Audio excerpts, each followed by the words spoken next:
I wanted to talk about the Arsenal defence because it was hailed justifiably as, you know, the best in the world earlier this season.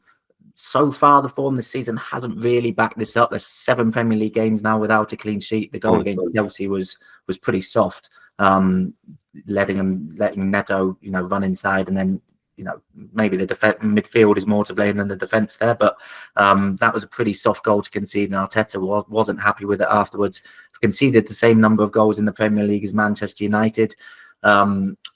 8 points dropped from winning positions now this season, when it was 9 throughout the whole of last season, including some in some very big games.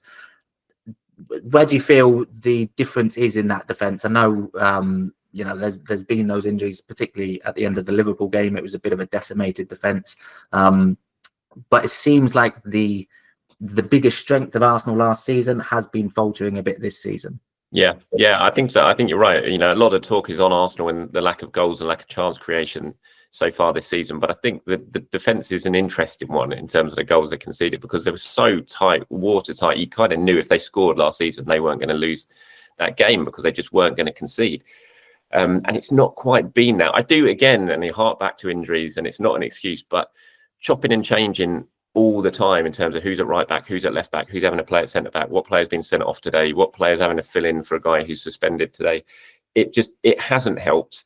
You know, Declan Rice has been not really played at 6 all season either because of what's been going on. And I do wonder if we're going to see them look a bit stronger. They need to be stronger. There's no doubt. They can't keep conceding goals at the rate they're conceding. The goal against Chelsea was so un-Arsenal-like, and you could understand why Arteta was so angry. It was like 3 or 4 players just got all confused for a second and just left this huge chasm of space for Pedro Neto to go in. It was a brilliant finish from Pedro Neto, but he should never have been afforded that amount of time and space to pick his spot the way he did. And I think that kind of just sums up where Arsenal are defensively at the moment.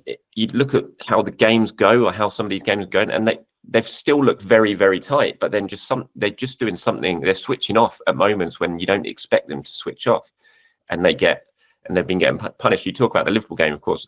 I think that one, when you look at what happened in game, you know, if Arsenal had the defence they started with, I don't see Salah scoring that goal with 10 minutes to go. I don't see Arsenal getting caught the way they did.